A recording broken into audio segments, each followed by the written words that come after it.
I have photographed almost every subject all over the world, from the typical landscapes, sunsets, waterfalls, wildlife, cityscapes, and even the northern lights.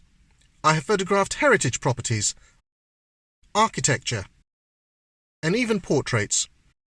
From street photography to fighter jets to jousting, I've shot it all. And as satisfying as that all was, after a while the creative stimulation from simply pointing a gadget at something that was already there and pushing a button began to wane. It just wasn't as gratifying anymore.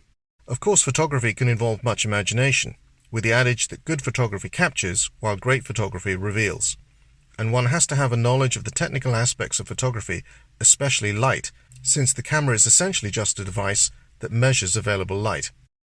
What first appealed to me about photographing scale models, miniatures, and action figures was the challenge of creating the illusion that such things were real, much like in the films I grew up enjoying, such as Star Wars, Aliens, Terminator, and RoboCop.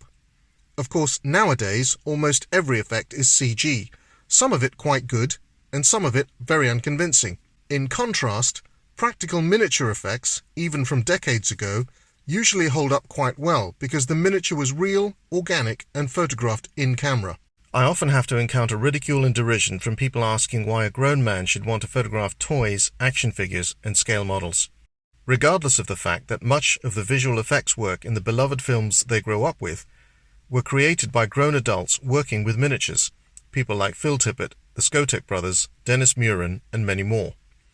It is typically an exercise in problem solving, whether that's creating the set or shaping the light or making props.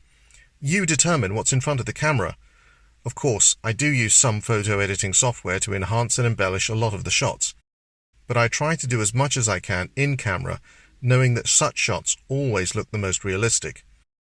Additionally, and perhaps most importantly, trying to make these scale models look realistic requires an understanding of all the tenets of photography, such as lighting, framing, and composition. How to create depth, where to place shadows, what angle is best to shoot from, what focal length to use.